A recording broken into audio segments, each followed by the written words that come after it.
j'entends la construire au même titre que je voudrais que notre pays soit véritablement un pays libre, où le citoyen est libre et le citoyen est responsable.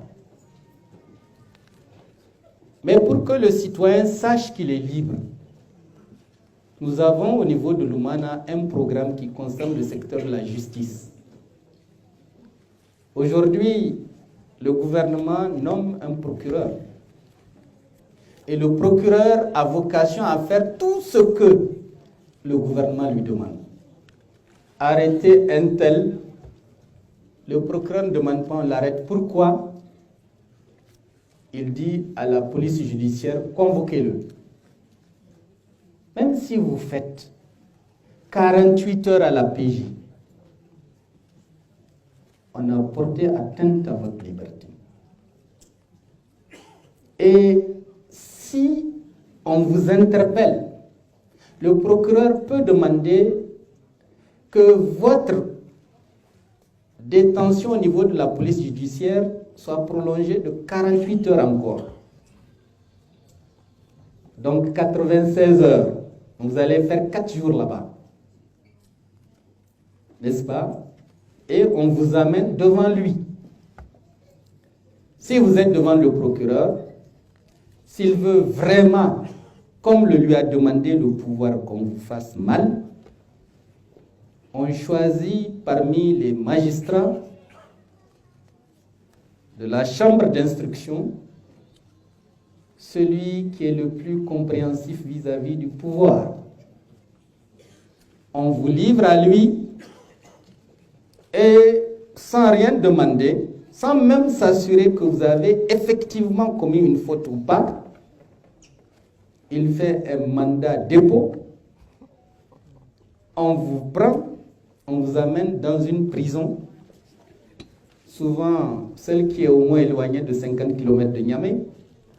On vous y dépose et il vous oublie.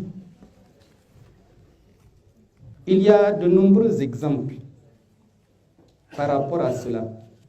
Je vois devant moi Ablaye Kassoum, dont le frère vient, grâce à la cour d'appel, de sortir. Il a fait des mois et des mois à la prison sans savoir qu'est-ce qu'on lui reproche. Tout simplement parce qu'on a choisi le juge d'instruction qui fera ce qu'on lui demande. Dans un tel système, aucun Nigérien n'est libre. Parce qu'à tout moment, le pouvoir peut vous jeter sans aucun motif légitime en prison. Peut-être pour vous inciter à rejoindre les rangs du parti au pouvoir. Cela n'est pas de la démocratie. Et je m'engage à ce que cela ne soit pas possible. Pas parce que je serai là, mais parce que nous allons faire une réforme de la justice qui rendra cela impossible. Avec le système que nous voulons mettre, ce sera le Conseil supérieur de la magistrature qui va nommer les procureurs. Le Conseil supérieur de la magistrature lui-même sera libre. Il ne dépendra pas et ne sera pas présidé par le président de la République. Au Niger, on dit qu'il y a 3 pouvoirs qui fonctionnent sur la base de la séparation des pouvoirs. Mais où est la séparation des pouvoirs quand le pouvoir judiciaire, dans son instance suprême de décision, est présidé par le président de la République? C'est lui qui décide qui va aller à tel endroit, quel juge sera, tel magistrat sera dans telle position. Comment voulez-vous que le magistrat, par crainte pour sa carrière, n'obéisse pas aveuglément au pouvoir, si ce pouvoir est méchant, comme celui que nous avons actuellement, et veut jeter n'importe qui en prison? Comment voulez-vous que le magistrat ne pense pas à sa carrière et pour faire plaisir au président de la République qu'on vous jette en prison. Avec le moderne FA, cela est terminé.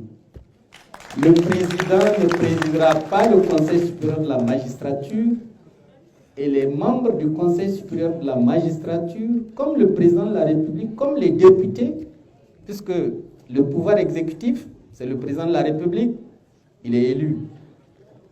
Les députés, c'est le pouvoir législatif, ils sont élus. Eh bien, les membres du Conseil supérieur de la magistrature ne seront pas nommés, ils seront également élus. Chaque pouvoir aura à sa tête des personnes qui ont reçu du peuple nigérien une légitimité qui leur permet d'agir au nom du peuple et non pas au nom d'une personne. Il y aura un juge des libertés. À ce moment, le juge d'instruction ne peut pas faire arrêter quelqu'un et le jeter en prison avant que le juge des libertés, lui, il s'occupe uniquement de ça, ne constate que les conditions pour mettre quelqu'un en prison existent. Parce que dans le code pénal, le principe c'est que la liberté est la règle, la détention l'exception. Or aujourd'hui, c'est la détention qui est la règle et la liberté l'exception à partir du moment où on vous amène à la justice. Donc c'est un aspect sur lequel nous allons travailler pour que le Nigérien dans son pays soit libre. Mais la liberté que nous voulons donner à la justice ne concerne pas seulement la liberté des citoyens. Une économie, pour bien fonctionner, a besoin d'investisseurs qui ont la garantie qu'on ne les dépouillera pas de leurs capitaux. Ils ont besoin de sécurité judiciaire. Ils ont besoin d'une sécurité juridique. Ils ont donc besoin d'une justice indépendante et droite. Pour cette raison, il est indispensable, si nous voulons que le Niger change économiquement, que la justice soit au service de l'intérêt collectif et non au service d'un homme ou au service de quelques intérêts privés. Nous n'accorderons pas, bien sûr, la liberté totale au juge pour qu'il utilise cette liberté à son profit et pour ses intérêts. Un système sera mis en place pour que le juge soit contrôlé par le peuple. Ce système, vous le saurez le jour où nous serons en place, Inch'Allah. Ça, c'est au niveau de la justice. Au niveau des partis politiques, les partis n'iront plus devant le juge quand ils ont des différends entre eux. Parce que regardez ce qui se passe.